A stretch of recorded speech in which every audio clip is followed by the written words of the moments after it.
European housing section out there, and of course that FOCSA. Near that big housing project? Yeah, inside that big housing project.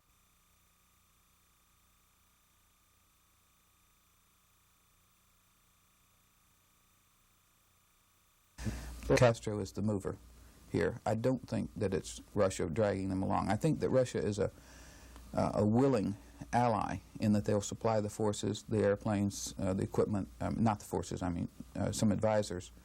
But I don't think that they're pulling Cuba into it. I think it's Castro's mission.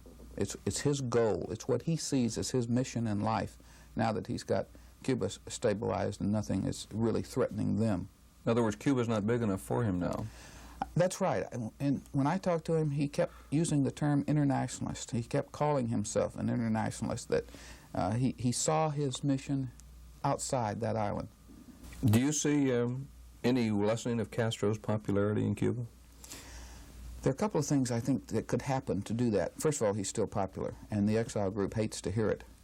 But the fact of the matter is, all you have to do is go there and see it, and you find that it's true. He does have great popular appeal among the majority of people. If the African thing continues, if they continue to lose people, and the Cubans are no more sold on it than they seem to be now, they see no gain for them. They ask on the streets, they ask relatively publicly, what's in this for us? Why are we sending our boys out to get killed and wounded? Why, in a country where we need so many things, why are we spending our resources there? Why are we taking our best people out of factories where they should be working? That kind of grumbling, I think, is important. And if that continues very long, I suspect we're going to see some dissent for the first time. Marxism, at best, is a difficult economic system which doesn't have any success, great success, anywhere in the world. And it doesn't work in Cuba any better than it works in Eastern Europe or Germany. There are shortages, in other words, rationing and shortages. That kind of a system is top-heavy with bureaucracy. Too many people work for the government, and the system is inefficient. And therein lies the ultimate failure, I think. Why do you think, why do the exiles have such, in Miami and elsewhere in this country, have such a difficult time accepting the fact that there have been some good things have happened in Cuba? There have been bad as well. But, I mean, it seems to be clear. I've been there, you've been there. Right.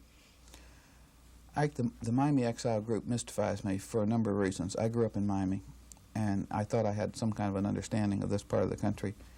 The hate mail, the viciousness, the killings, the violence that occurs down here, it completely confuses me because I can't see any logic in it whatsoever. The island is not this group's anymore. They don't want to hear anything positive. They don't want to hear that anything might be good. And they consider anything that's neutral or positive to be against them and their best interests of going back. What they will never admit is that there are people on that island who support the government. They like to put out the story and the view that everybody on that island is oppressed and is living in a police state and hates it and would jump off at the first opportunity. And they cannot accept the alternative to that, that there are people who support the government and who run it every day. What kind of response do you get when you make a comment like that? Usually hate mail.